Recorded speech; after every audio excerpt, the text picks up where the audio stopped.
to my leather-bound repository. May your finely crafted pages shepherd the path through the warrens of the equivocal encephalon. Those were the very first pages I wrote into this journal 12 years ago. Now, what on earth possessed me to speak like someone from the early 1800s? I have no idea. However, I frequently like to reflect back on the passages I wrote here and reflect on what they meant to me, past and present.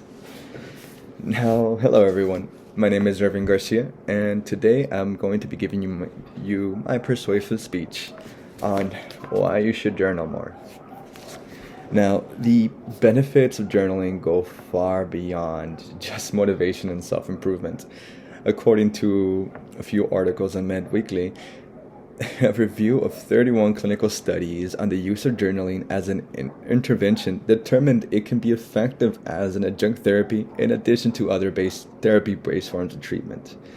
The powers of therapy that journaling possess are exceedingly capable.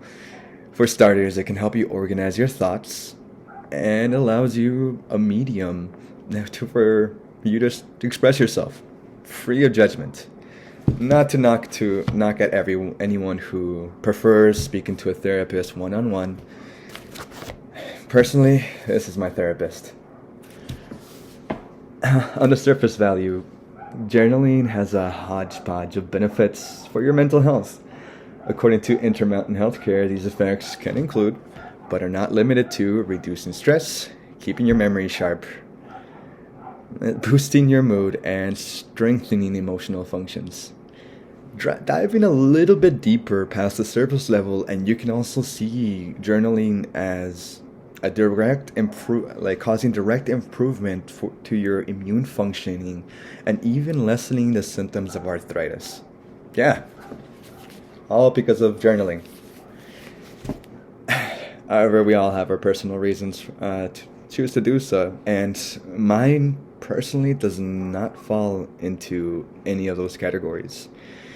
My personal reason for keeping a journal is because it helps me, like I mentioned earlier, it helps me reflect on the past through the lens of the present.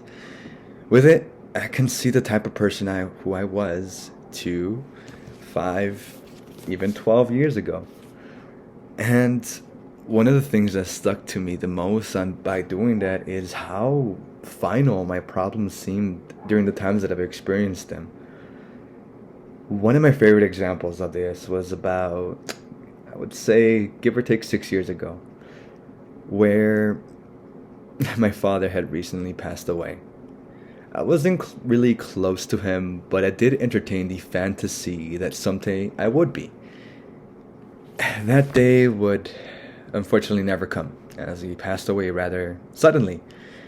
I actually had to hear from someone else after a few days of him passing that what had happened. As I said, I wasn't close to him, so I really had no way of knowing.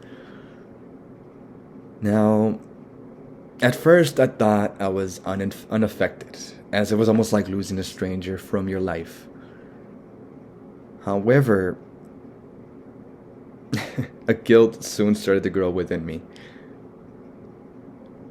It's difficult. It tore me apart from the inside, as I felt I did not put much effort into building a relationship with my late father. To make matters worse, the last person to ever see him alive graciously shared to me that his last words were, "Where is Irving?" And then he died, alone, essentially on his deathbed. Suffice to say, that felt like having your soul torn out of your body and stepped on repeatedly. Now, that same phrase, "Where's Irving? Where's Irving?" It's written repeatedly somewhere around these pages in almost a schizophrenic fashion. I was not doing good mentally. However, despite the pretty sad stuff, something incredible happened as I began to turn more and more of the pages. And I was witnessing myself heal. My self-esteem was growing with every page that I turned, and eventually I moved on to the point where thoughts of my father did not cause me pain. and that was huge for me. But I never got to truly appreciate it until I really saw it like down on paper, and I saw, oh my gosh, I'm a totally different person than I was back then.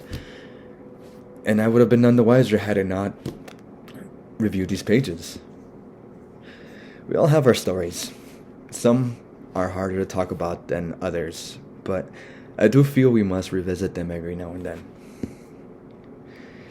Should you choose to heed me and my advice and take up the pen and paper yourself, the one task I want to give you is to decide what kind of journal you want it to be. Every format of journaling has a different intended purpose.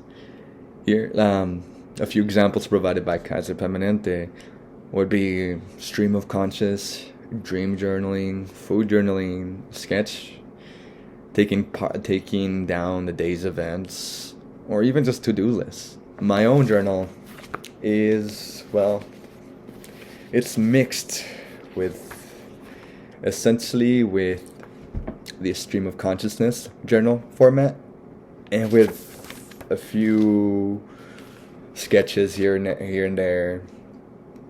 I have a little Cambodian dollar here.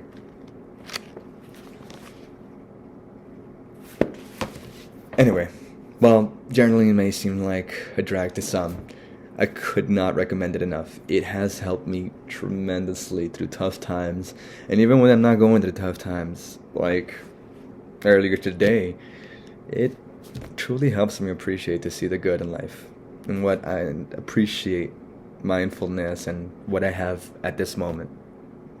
Anyway, guys, thank you for sticking along with my speech, and I hope you have a wonderful rest of your night.